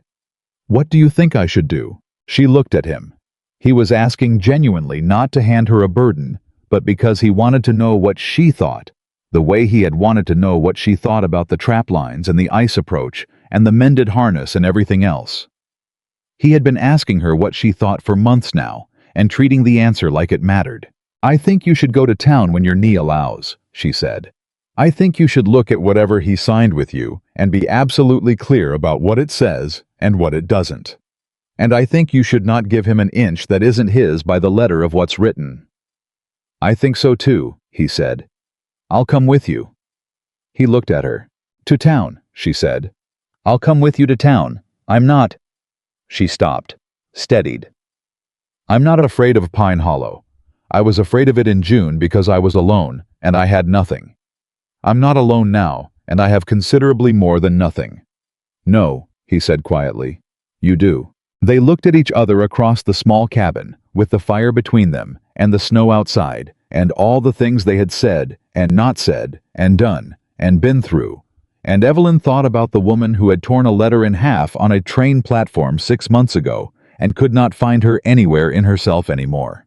Not because she was gone exactly, but because she had been folded into someone larger. Someone who could cross an ice ridge alone, and face down a man like Beaumont without raising her voice. Someone who had learned on a mountain what she actually was when nobody was telling her to be less. "I need to tell you something," Caleb said. She waited. "When I offered to take you from that platform," he said, "I told you my intentions were exactly what they appeared to be." "You did." "They were, at the time." He held her gaze. "They changed." "I know," she said. "I should have said something sooner." "You said what you could when you could say it," she said. "So did I." He reached out his hand across the space between them, not dramatically, not with any performance of the gesture. Just his hand open, offered the same hand that had carried her trunks and taught her to hold an axe, and pressed warm against her cold face. She took it. His hand closed around hers and held on. "I don't have much to offer you," he said. "A cabin and hard work in winters that are brutal and neighbors who are few and far between." "I know what you have," she said. "I've been living in it for 6 months." "I know. I'm saying—" He looked at their joined hands. "I'm saying that whatever you want from me, I'm asking you to ask for it, directly, because I am—" a short breath. "I am very aware that the last time I trusted someone with this, I ended up alone on a mountain for 9 years, and I am more afraid of that than I am of anything Beaumont or Hale's cousin or anyone else in Pine Hollow can do to me." The admission cost him. She could feel it in how still he held himself. She thought about what it had taken for a man like him.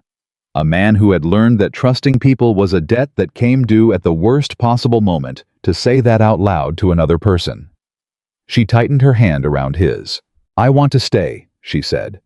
"I want this to be whatever it can be. I want to build something here." She met his eyes. "And I want you to know that I am not someone who leaves. I was left. That is not the same as being someone who leaves. It will never be the same." He was very quiet. Then he said so low she almost didn't hear it, "I believe you." 3 simple words. But from Caleb Walker, who had not believed anyone anything in 9 years, they were everything. She squeezed his hand once, and then released it, and went to the stove, because dinner needed making, and they were both hungry, and some moments were better honored with ordinary things than prolonged past their natural end. She was halfway through cutting the vegetables when she heard him laugh again. The real one low, and startled the one she had decided she would spend however long it took to hear regularly. "What?" she said. "Nothing." But he was still almost smiling. "Caleb, you cut onions the way you chop wood," he said. "Like they've done something to deserve it." She looked at the onions. She looked at the knife. "They have," she said. "They make me cry." He laughed again. She went back to the onions and felt the warmth of it settle into her chest, like something that belonged there. Outside, the cold was doing what cold did at elevation in November, making itself permanent. Remaking everything in its image, laying down the terms for the season ahead. It would be a long winter. She knew that now. She knew what long winter meant up here in terms of wood and food and isolation, and the particular intensity of sharing close space with one person through months of weather that made the world very small. She knew all of it. She turned it over in her mind, and felt not dread, but something that was almost its opposite, a low, steady readiness, the feeling of a person who has finally found the life that fits them and is not afraid of what it costs to keep it. Caleb settled at the table with the medical reference checking his knee progress. She suspected because he was a practical man about his own body, the way he was practical about everything, and the cabin filled with the smell of onions and venison and fire, and the snow went on outside, and the light faded early the way it did up here. And Evelyn Carter stood at the stove in a mountain cabin in Montana, and was for the first time in 25 years exactly where she had chosen to be. Nobody had put her here. Nobody had rescued her into it. She had walked herself to this stove through ice and grief and fury, and 6 months of becoming someone she recognized, and she was standing here because she had decided to stand here, and that choosing, that clear-eyed, deliberate choosing, was the thing she had been looking for since before she knew she was looking. The onions were done. She put them in the pot. "Smells good," Caleb said. "It'll be better with the herbs," she said. "Hand me the small jar on the second shelf." He got up and got it without complaint, navigating the space on his walking stick, and handed it to her. And their fingers touched briefly in the exchange, and neither of them mentioned it, and both of them felt it. That was enough. For now, that was everything. December came to the Bitterroot Range, the way it always did, without apology and without mercy, and Evelyn met it the way she had learned to meet everything on this mountain head-on, with her hands already moving. She was up before the light every morning. Now, a habit so deeply set, she barely remembered what it felt like to wake slowly. Fire first, always the specific sequence of it, kindling, then catch, then the larger pieces laid, just so, the sound of it taking hold.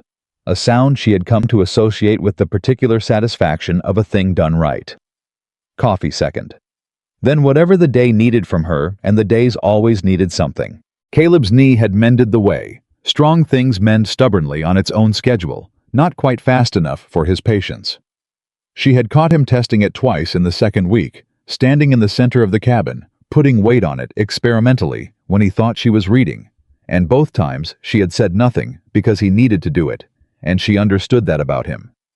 Now that he processed his own limitations, privately, worked through them without audience, and came out the other side without fanfare. She respected that. She had her own version of the same thing. By the third week, he was on the lines again. Shorter runs at first, building back up, and she went with him twice. Not because he needed her, but because he asked, and she had learned by now that Caleb Walker did not ask for company unless he genuinely wanted it, which meant those 2 mornings on the trap lines moving through the cold with him. Learning to read the signs. He read, and asking the questions she needed to ask, were something she stored carefully alongside the wildflowers in the tin cup and the rabbit stew he had hopped across a cabin to make her. How was building something? She could feel it, the same way she had felt the change in the mountain air before the first big storm. Not a single moment, but an accumulation, a steady towards something that both of them were moving in without having yet named the destination out loud. Then the letter from Cincinnati arrived. It came with the December supply rider, who handed it to Evelyn with no particular awareness of what he was delivering. And she stood on the porch and looked at the handwriting and felt the cold go through her in a way that had nothing to do with weather. Her aunt. Her father's sister. The only family she had left in the world, a woman named Frances, who had been practical and unsentimental and kind in the particular way of people who showed their kindness through action rather than declaration. The letter was short. Frances's husband had died in October. Frances had sold the house. Frances was asking carefully and without pressure whether Evelyn had made a life for herself, yet whether there was any chance she might come back east, because Frances would not ask directly, but she was alone now and she was not young. Evelyn read the letter twice. She stood on the porch in the December cold and held it and thought about Frances, who had taken her in briefly after her mother died and taught her to make biscuits, and had never once said anything about Evelyn's size that was not completely neutral. Who had written her 3 letters before she'd left for Montana, each one saying in its careful way that she hoped Thomas Hale was a good man, which was Frances's way of saying she wasn't sure he was. She went inside. Caleb was at the table with a harness spread out for repair, and he looked up when she came in and read her face in the way he had gotten very good at doing, which was to say, he read it accurately and immediately and put down the harness.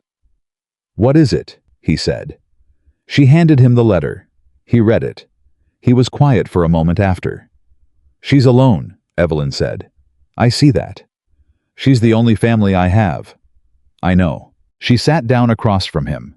She put her hands flat on the table and looked at them and thought about what she was actually feeling, which she had learned on this mountain to do before she spoke, because she had spent too many years saying the manageable version of things rather than the true version. "I don't want to go back," she said. "I want to be clear about that first before I say anything else. I am not looking for a reason to leave, and this is not me telling you I'm leaving." He held very still. "But she's 71 years old, and she's alone in a city she's lived in her whole life, and her husband is dead, and she wrote me a letter that didn't ask for anything because she would never ask for anything directly, and She stopped. "I don't know what the right thing is." Caleb folded the letter, set it back on the table between them, looked at it for a moment. "Could she come here?" he said. Evelyn looked up. "To Montana," she said. "To the cabin for a start, until spring maybe. See how she takes to it." He met her eyes. "It's not a small thing, I know. It's another person in this space, and she's older, and the winter is hard. But she's your family, and you don't leave family alone if there's another option." Evelyn stared at him. "This is your cabin," she said. "It's your home," he said, like it was the simplest thing in the world, like it had been true for months and he was just naming it. She looked at him for a long moment and felt something that was too large for any of the words she had available, so she did not try to put it into words. She just sat with it and let it be the size it was. "I'd need to write her," she said finally. "She'd need to think about it. She's not a woman who makes fast decisions." "Take the time you need," he said. "And she'd need to know—" Evelyn paused. "She'd need to know the situation, what this is, what we are." She met his eyes directly. "I'm not going to lie to my aunt about my life." "No," he said. "You shouldn't." "So I'd need to know what to tell her." She held his gaze. "What are we, Caleb?" He looked at her for a moment. Then he reached across the table and picked up her hand, not dramatically, not as a gesture of anything performed, just picked it up the way you pick up something that belongs to you and you have been meaning to hold for a while. "Tell her you're going to marry me," he said. "If you're willing, and if she wants to come out and see it happen, she's welcome." Evelyn's heart stopped doing whatever hearts normally do and did something else entirely. "You haven't asked me," she said, because her voice needed to say something, and that was what came out. "I'm asking now," he said. "That wasn't a question," she said. "That was a statement with a condition attached." Something moved in his, the almost smile building to the real one. "Will you marry me, Evelyn Carter?" That still doesn't have a question mark. "I know," he said. "I'm not uncertain enough to need one." She looked at him, at this man who had picked up her luggage on a train platform because two men had laughed at her, and he couldn't stand near that without doing something about it, who had slept on his own floor for weeks without once making her feel like a burden, who had stood on a porch and told Thomas Hale that things were different now, and said it like a fact of nature, like weather, like something that simply was. "Yes," she said. "Obviously yes." He squeezed her hand once. She squeezed back. They sat there for a moment, two people who had both been broken by trust in different ways, and had found each other on a mountain where neither of them had expected to find anything, and the fire burned, and the harness lay waiting to be mended, and the letter from Cincinnati sat on the table between them, and outside the December cold went on doing what December did.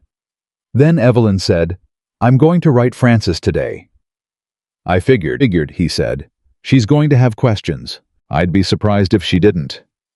She's going to want to know everything about you. She's going to want to know your family background, and your financial situation, and your intentions, and whether you go to church." "Do you want to know those things?" he said. "Or is this about Frances?" She thought about it. "Both," she said honestly. He almost laughed. "Fair enough. Ask me anything you want." "Do you go to church?" "I did once. I stopped when the preacher and I had a disagreement about whether a man's worth was tied to his attendance." "Who won the disagreement?" "I left," he said. "Make of that what you will." She wrote Frances that afternoon, a long letter, honest in the way she had learned honesty on this mountain, saying plainly where she was and what her life looked like, and who Caleb Walker was, and what she had found here that she had not known she was looking for. She wrote it at the table with Caleb working at the other end, and the fire going, and the light coming through the one clear pane of glass, and she did not perform anything, did not make it prettier or safer or more explicable than it was. She simply told the truth. She said she was going to stay. She said she was going to be married in the spring. She said the mountain was hard, and the winters were brutal, and she had never in her life been more herself. She said, "Come if you want to, Frances. There's room." She sealed it and set it aside for the next supply rider. Then she went back to work because there was always work, and work was where she lived now, and she was good at it. 3 weeks later, Frances wrote back in 4 days' time, which was for Frances the equivalent of running across the room. She was coming in March. Caleb read the letter and said nothing for a moment, and then said, "March is before the worst of the pass clears." "I know," Evelyn said. "She's 71. "She rode a horse until she was 68, Evelyn said. "She's not a delicate woman." He looked at the letter again. "She says she's bringing her pie tins." "Yes. How many pie tins does a person need?" "Apparently 4 is the minimum," Evelyn said. "For Frances." He handed the letter back. "She sounds like someone I'm going to like," he said. "You will," Evelyn said. "She's going to absolutely terrify you at first, but you'll like her." He accepted this with the equanimity of a man who has faced down Beaumont and Margaret Holt in the same week and is not easily rattled. January passed the way. January passed at elevation, slow and white and absolute, the kind of cold that reduced everything to essentials and made essentials feel like more than enough. They developed the rhythms of people who have chosen each other deliberately and continue choosing each other in the daily specific ways that actual love is made of. Not in grand moments, but in who gets up first, and whose coffee waits on the table, and who notices when the other one is quiet in a way that means something is wrong, rather than simply nothing. She learned him in the way you learn a place you intend to live in for the rest of your life. Not as scenery, but as territory, with all its specific demands and gifts. She learned that he woke in the night sometimes and lay still until morning rather than disturb her, and she learned to reach over when she felt it happen and simply put her hand on his arm without speaking, and that this was enough. She learned that he laughed at things he found genuinely absurd in a way that was completely unguarded and slightly undignified, and was one of her favorite sounds in the world. She learned that he had strong opinions about knot tying and soft opinions about most things people in towns argued about, and that he read in the evenings more than she had initially realized. Not the Shakespeare which was hers, now by mutual understanding, but the medical reference and a natural history he had gotten from a Billings trader and a battered almanac he used practically, and also she suspected, simply liked. He learned her too. She felt it in the specific quality of his attention, the way he tracked what she needed without asking. Which was different from Thomas's complete lack of interest in what she needed, and also different from the patronizing attentiveness of men who watched women closely because they wanted to manage them. Caleb watched her the way you watch someone you respect and want to understand, to know better, not to control. February brought Beaumont back, not in person this time. A letter through proper legal channels delivered via the county land office citing the contract dispute and requesting arbitration through the Billings Commercial Court. Caleb read it at breakfast and sat down and finished his coffee. "Well," he said. "What does it say specifically?" Evelyn asked. He handed it to her. She read it carefully. "This is actually less than I expected," she said. "He's claiming damages of $300 for the changed delivery date." "That's what he's claiming." "What do you have from when he changed the date?" "A letter," Caleb said, "where he told me the new terms, where I wrote back saying I couldn't meet them and why." "You have his letter and yours?" "Both of them." She looked at him. "Caleb," she said carefully, "he sent you a letter changing the contract terms and you kept it." "I keep everything," he said. "Been doing it since I was 30 and learned the hard way what happens when you trust a man's word without paper behind it." She set down the letter. "You're going to win this." "I know," he said. "I just have to go to Billings and show them the paper." "When?" "March," he said. "When the pass is clear enough." He looked at her. "Francis is coming in March. Francis can come to Billings," Evelyn said. She said it before she had fully thought it through and then thought it through and found it was completely right. "She's traveling from Cincinnati. Billings is on the way. She can meet us there and we can all come back together." He looked at her for a moment. "You want to go to Billings?" "I want to go to Billings," she confirmed. "I want to watch you hand those letters to an arbitrator and watch Beaumont's face when he realizes you've had the documentation the whole time. And I want to collect my aunt from the train station." She held his gaze. "And while we're there, I'd like to see about a preacher." The silence that followed was warm. "March," he said. "March," she agreed. She went back to her breakfast. 2 days later, something happened that she had not anticipated and would not fully understand until it was over. A woman came to the cabin. Not Margaret Holt. A younger woman, perhaps 20. Thin and frightened and wearing clothes that were not adequate for the weather, picking her way up the south track with the particular carefulness of someone who does not know the terrain and is very cold and has been moving for a long time. Evelyn saw her from the porch and went down the track to meet her before she was halfway up. "Come on," she said, taking the woman's arm. "Come inside." "I'm looking for someone told me in town that Mr. Walker." The woman was shaking hard. "They said he helps people when they don't have anywhere." "Come inside," Evelyn said again. "We'll talk when you're warm." Her name was Clara. She was 19. She had a husband in Pine Hollow who had a bad temper and worse hands, and she had waited until he left on a supply run and walked 7 miles in February to ask a stranger on a mountain if she had any choices left. Evelyn sat with her at the table and gave her hot coffee and bread and listened to the whole of it without interrupting, which was the right thing to do, and she knew it without being told. Caleb came in from the lines while Clara was still talking. He read the room immediately and took his coffee to the far end of the cabin and busied himself with his pack without making it obvious that he was giving them space. When Clara finished, she looked at Evelyn with the expression of someone who has said a thing out loud for the first time and is waiting to find out if it was a mistake. "You were right to come," Evelyn said. "That is the first thing I need you to hear. Clara's eyes went bright, and she pressed her lips together hard. "The second thing," Evelyn said, "is that you have options.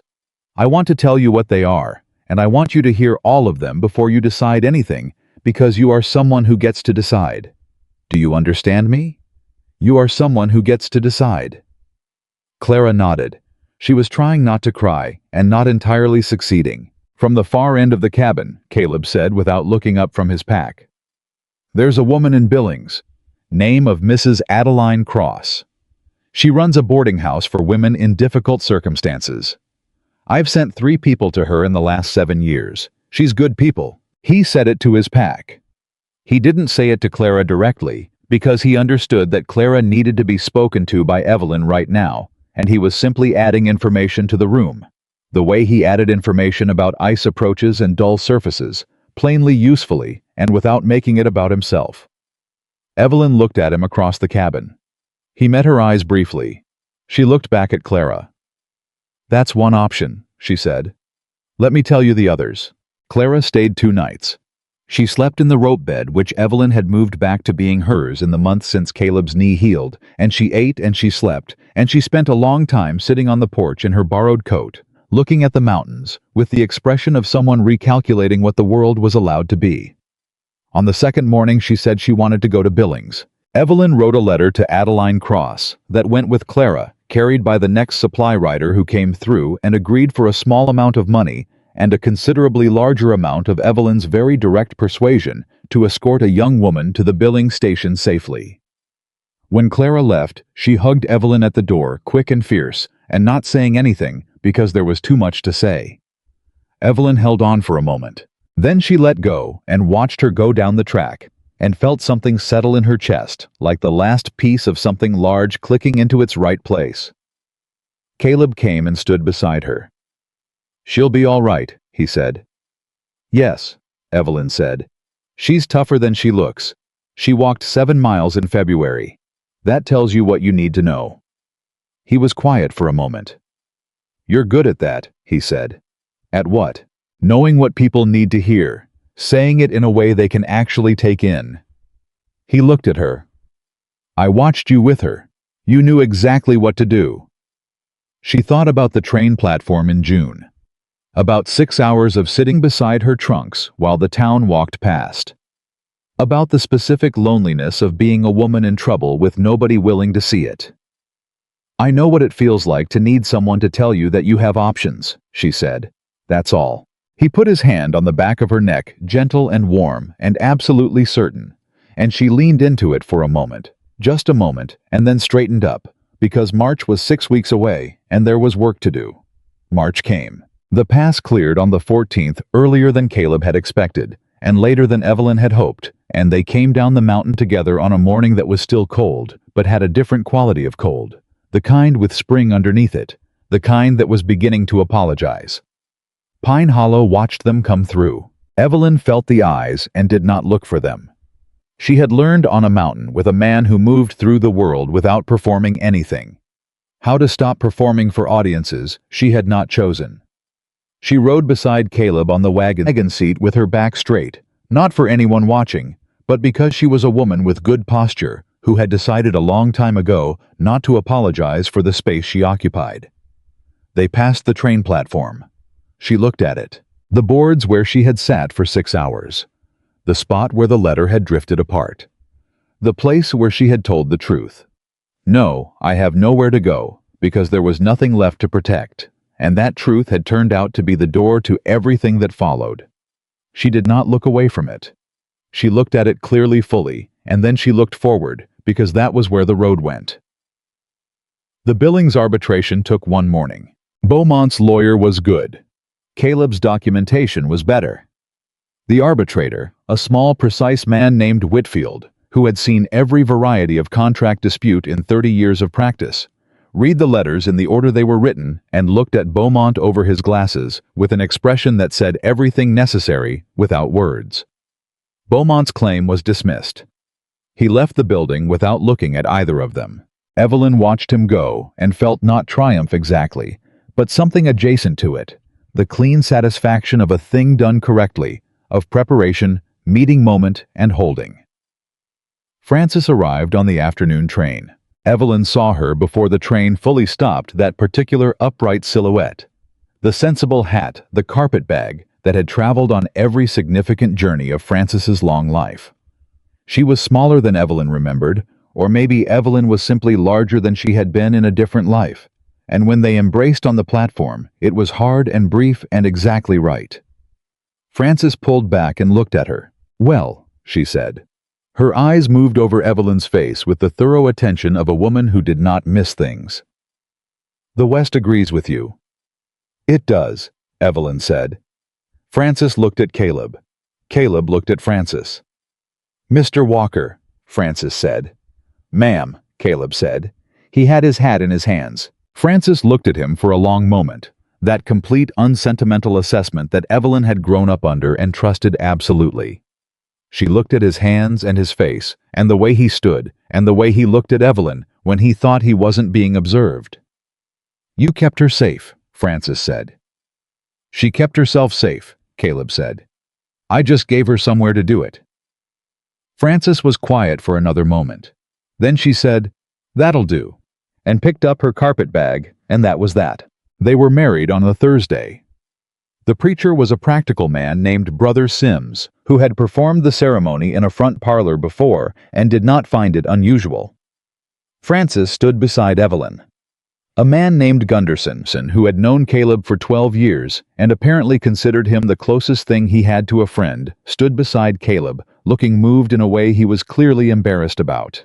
When Brother Sims asked Evelyn if she took this man, she looked at Caleb and said yes with the same clarity she had said yes to everything on this mountain, to chopping wood and crossing ice and cleaning trap lines and facing down men with bad intentions and writing honest letters and taking in frightened women and building a life out of what was real instead of what was promised. Caleb said his yes quietly and completely in the voice he used for things that were simply true. Brother Sims pronounced them married. Gunderson cleared his throat. Frances produced a handkerchief from her sleeve and used it without comment. Caleb looked at Evelyn. She looked back at him. And in his eyes, she saw what she had first seen on the Billings platform. Not pity, not calculation, not the measuring look of a man deciding what she was worth, but simply her seen, completely seen without condition, seen the way she had spent 25 years not knowing she was waiting to be seen. On the wagon ride back toward the mountain, Frances sat in the wagon bed surrounded by her pie tins and looked at the landscape going by with the expression of a woman updating her understanding of what the world contained. "It's large," she said after a while. "The sky." "Yes," Evelyn said. "I'll get used to it." "You will," Evelyn said. "Faster than you think." Frances was quiet. Then she said, "Your mother would have liked this." Evelyn felt it land. She did not try to say anything back. She just let it be true, which it was. Caleb glanced at her from the side. She met his eyes briefly. He said nothing because he understood that some things needed space, rather than words, which was one of the 1,000 reasons she had chosen him and would keep choosing him every day of the life they were building. The mountain came into view in the late afternoon. Evelyn looked at it, at the dark line of the pines against the sky, at the high country where the snow still held in the shadows of the north-facing ridges, at the place where the trail narrowed and began to climb, and where she had first understood on a cold November morning, with a rope over her shoulder, what she actually was. Not the woman who had been left on a platform. Not the woman too large and too much and too easy to dismiss. Not Thomas Hale's abandoned bride or Beaumont's pressure point, or Margaret Holt's cautionary tale, or any of the other versions of herself that other people had needed her to be. Just Evelyn. Evelyn, who could split wood and cross ice and speak plainly to men who needed to hear plain speech, and hold a frightened young woman's hand and say, "You have options, you get to decide." Evelyn, who had walked off a train platform with nothing but 3 trunks and the wreckage of a plane, and had somehow, through a combination of stubbornness and terror, and one honest answer to one direct question, found her way to this wagon on this road, going toward this mountain. Caleb's hand found hers on the wagon seat. She held on. Behind them, Frances said, "Is that it up there?" "That's it," Caleb said. Frances said in the way that meant she was reserving judgment. Then after a moment, "The pie tins will need unpacking first thing.